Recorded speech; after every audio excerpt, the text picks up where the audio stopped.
Balimao Ali Nyokuma, très urgent. Balimao,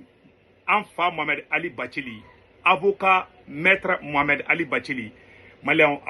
Anyaga Kumakando, mais à diminuer Mede. À diminuer do yere di. Malian, ayo kuma munufo tien di do, amena Kumaka in kala. Président Assimi Goïta,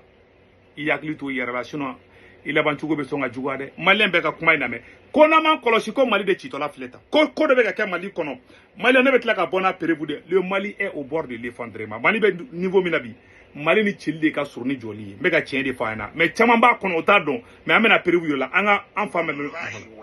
Wallahi. Ka kofo kapa. Anya mu tuko ni Mali o ma kien fu yere yi. Mbo fona fie ni mjamana imati. Ni ne kaburu do tijo aka ikafu amatu. Ai chien fode. Murubo keta afo. Na bana la jamana bana chela chira. Histoire la be chira. O chien de. Ube luti mu folu ala maluti na gashiwu. Ngonu huka moko kulu. Osira fa ale yere kishu. Voilà. Mais à la limite, aya ka jamana timbe na gashiwu na. Parce que bedo na yere sa ko kedela. Gorjigeni anya beta ka ko ekuluti ya. Kalundu mede kumbi yere sako ke cheni cheka nyugo nyini opora yere sako ke de kono me yere sako ke kula chao musoni musoka nyugo nyini opora yere sako ke de kono sembe de kumbi ke pingali façon be coupe ibisi muna do ibake abana bo amore kono bi ne exemple da maudongo ay jamana o jamana yi ko shariate bato a jamana ka a jamana chamambe a be déstabiliser lindu ayta Ghana stabiliser le parce que Charabe Ghana. Ay Afrique pays la jadro. PIB. Ko président de ba yere sago ke jamana de na à 80% chamambe no ni rebelu ta dugula ibita soro terroriste bi. C'est la corruption. Aux rendez-vous. Et puis ce qui fait mal, nous sommes dans fangata. On a on jera ka fangata nyonga fait comme marfa bubulu, marfa bon clé bolu bulu. Ou ya on utilisé qui tourne en yi aussi ma problème na ya on janfa mo sa jamana jo ba o ma jamana jo bon enfin ma marali ba ci la boraka fo et puis aganga ka konga kuma to la ni mali to ma to di ebe kan fa be fantan bode mo kuma ameriko fato kan de benda ba fa e muruti sariya no fe bi ne ta fa e muruti sariya no fe de ay muruti jamana no fe parce que au bana sariya la jamana be ni ka klaula ay muruti mali no fe akana klaula no ta ni klai o anu manjame naka kanta jo musala hata jo kumbe karife fente fo kari le do mangame ha abe procureur Touré nyokonde fe ni Touré ka tableau e sariya donc abela jere kuma me ça dit que confiant ka jugunde confiant anya bala ko rébellion be français ou bien américain parce que chara dugu de liu sorasi nunu flo be ka chara be soso ça dit que olu yere ni ne tolu ka kana chara be boli eka mais ni enolu kali chara te boli eka bo jamana be se ka avancer chuko jime ay mu fasi mi goita mango fara la metukuni nti mo contre la nti transition contre la nti asimi contre la ay ne kumbe jamana fe ni ko be jamana mu fe iba sharia fe ni ko be islam ya fe wallahi iba sharia fe ni bora ko ite islam ngo mbe mali sharia so te mali dingi o chedi we ne ka famu ya jamana ko la nyo de kala nga ji la tie be kono donc ne ni shila mo bla jonye ndabla asini ede asimi wulula kanetu ni hakili na ko ndabla bana musala hatala abana peu asimi ki wolola ka enfant Mohamed Ali Bachili to aka sharia batula o chien de ça c'est une vérité non chokoroba ko kadne ko jugu wallahi billahi chokoroba ko kadne trop moribo keta mu fona fo jamana ko kam me fe malien be ka kuma ina me jamana te joni ladiriate dugo ala te baraka dula ali du kono ni dutigi kara jeneya kala ni kalabanci ni fonyo du te baraka anga janga moribo keta ka kuma la me folo bonya du kono mo kan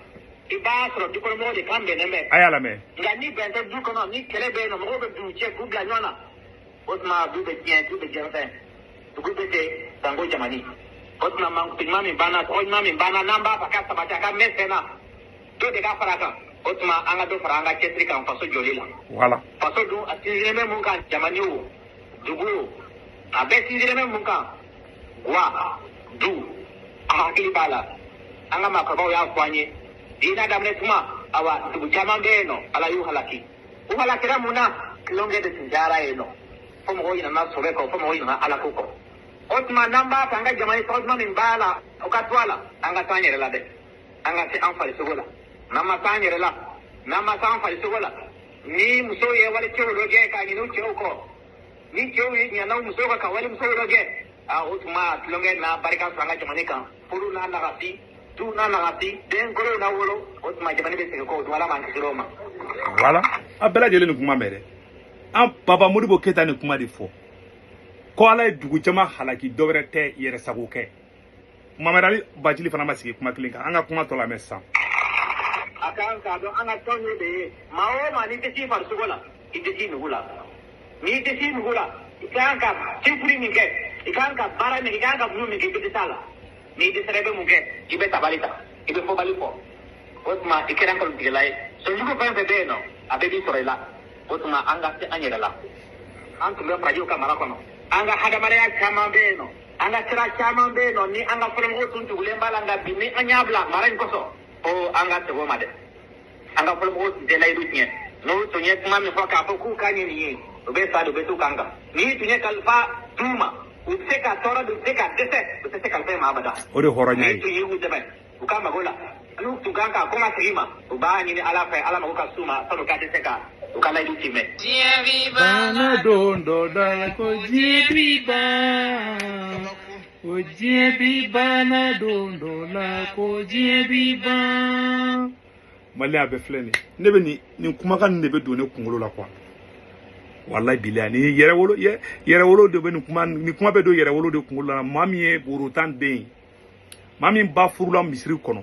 ka woro 10 da ba kan k'a furu maa min sɔrɔla sogoloni kɔnɔ ani kare kɔnɔ den ninnu olu tɛ se ka nin kuma ni ninnu faamuya o c'est pour ça an tɛ kelen ye quoi an tɛ kelen ye an sɔngɔ tɛ kelen ye sɛ bɛ sɛ sɔngɔ tɛ kelen ye n y'o de fɔ aw ɲɛna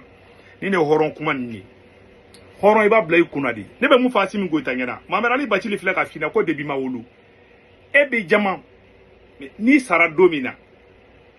kulusi ni guloki b'i la dɛ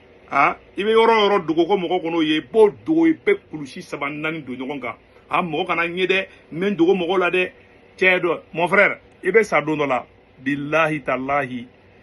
mɔgɔ dɔ de bɛ taa kulusi ni guloki bɔ i la n'i ye bo kɛ a b'o bo bɛɛ ko ka bɔ i la k'i ko k'i jɛ pasi i b'a ko denyɛrɛnin bɛ ko cogo min n'i bɛ taa kaburu kɔnɔ don min na président Asimi Goyita i n'i ka président tɛ taa i ye jamana nafolo min suɲɛ n'o tɛ taa kaburu kɔnɔ i den minnu b'i su kasi ni ala n'a kɛra cɛ n'i sara mɔgɔ si tɛ sɔn ka gɛrɛ i su la cɛ adamaden ka kafa ka yada n'i sara bilahi minnu ko k'u b'i fɔ o bɛ siran n'i sara don min na hali n'i ko k'i ni muso ka si so kelen kɔnɔ a tɛ sɔn a b'a fɔ k'ale bɛ siran i b'a dɔn o don na k'i tɛ foyi ye cɛ an bɛ diɲɛ in kɔnɔ diɲɛ ye wagati na ko de ye adamaden i ka ɲumanya kɛ quoi i ka hɔrɔnya kɛ Modibo Keita sara miliyari t'a bolo ani miliyari ma ti da kaburu kɔnɔ ani miliyɔn ma ti da kaburu kɔnɔ a n'a ka hɔrɔnya n'a ka danbeya de da fo ka dugukolo meleke Modibo Keita tɔgɔ bɛ fɔ awa bɛɛ bɛ sɔn a ye parce que a ye hɔrɔnya de kɛ a ye tilennenya de kɛ hadamaden i kan k'o de bila i kun na n'a fɔra ko labanko ɲumanya o ye ka sa n'i ka danbe de ye labanko ɲumanya caman tɛ ko ka sa ka miliyariw t'i kɔ non bilahi n'ala cɛ n'i sara i salen dɛ i sukasi bɛ ban dɔrɔn bɛɛ b'i mabɔ i la sa o yɔrɔ de la i b'a dɔn a ye taa du kɔnɔnaw la dɔrɔn ne ni ala na kɛra cɛ ni mɔgɔ sara n'i ko ka muso n'a denw ka si k'u ni su ka si tɛ sɔn bɛɛ bɛ siran i ɲɛ bɛɛ bɛ pressé mun na dɔrɔn ko ka t'i su don o don de i b'a dɔn ko tu n'es rien i su fana b'a dɔn i muso ni den bɛ taa i kaburu la u t'a lajɛ dɛ peut-être san kɔnɔ siɲɛ 1 siɲɛ 2 i teri bɛ kɛ tumunuw ni bubaganinw ni saw ni fɛnw de e mun de foyi e tɛ foyi ni ji ni bɔgɔ tɛ n'i sara i tɛ se ka foyi k'i yɛrɛ ye i bɛ taa sɔrɔ i bɛ ɲugu mɔgɔ dɔ la o de bɛ t'i kaburu sen cɛ hadamadenya an ka sabali sa ni ala ye fanga d'i ma ɲumanya kɛ ni ala ye se k'i ye ɲumanya kɛ Asimi i ɲinɛ n'o bɛɛ kɔ mais toi tu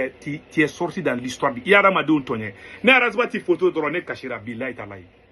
mais maintenant vidéo spéciale ko la u bɛ kalabanciya kuma dɔ la Arasba ka ko la mais tila ka malien bɔ fili la o la mais je ferai une deuxième vidéo spéciale sur ça o dɔrɔn de don Mamadu Ali Bacili ye ala ta de f'i ɲɛna Asimi Goyita i tɛ ala i t'a kira ye awa ibe sa domina billahi ni te domina kera kito président lawo akera iyo nga foka daka nde ambe be sakoyi nere na bi se ka kuma la abene kungola ibaro mi ni se ne sugu tungala lafiya ibaro mi wato ne te sara ne be kuma abene kuna ne bi se ka sabi ina fo ne be sa shini mais yani nga sa nga korofo ani mogo madala peut-être ni sale ngofe mogo ka fo pourtant akwene fo pourtant na fila abe bo aben fo o de ne ka fierté ibi waso ni bazemba ni fon ye mobile ni fon ni ibi ta mobile mi ne fama wula ka ngalon tege ka fon ke ebe sa domina abena che ne woro ne be bubu mabela je ne be yela madu bubu mabel ni sara domina ni korane che ali te so isu ga do ga mobile kono nya obeta korbe do le ngini kita awani sara intensité grela hani muso ko kalni ko i muso maga ka ta shi so kona teso mu ite fo ye jini boko ibe fen bi bola be luwele no itata shi wari mi bolo itate karabati mi la itate bloki menna internet ay goyi ne sara do ben tigi yake foi i muso ti taye i deun ti taye fen kele mu itaye o iga horonya ni ga dambiadi tianga ke horon isa tianga ke dambetigi on est rien dans cette vie on est là pour un moment anga janyu ngombolo nante domina moko ka fo karsa finga na finga moko mene mais sale moko ka fo ko pru ne to ko fo ko pru oh chenia kan to ko fo ne kerefe bubu ni bubu mel te domina wade be fo ko ala dombe ngina malo akare ko na ka fo ko dendu à cause de l'argent o wari mu ibo soro ibe taka so mi san ni sara ni korana che to so igashi isu shi to yana i muso ni bi play ko katane morokula ibe sa dro directement morokula ni monede iga katikati munumbe no i muso be taka i furu siri che kura do magati dano o iga sokondana e yo soro iga jien iga lahara tien ibe taka la fana soro nya melegew ni bere jole be ki kono kaburu kono ibe jigi dro ba yele ku et puis c'est fini pour toi tianga koke an denw bi se kun ngorota ni komi ne bora kuma la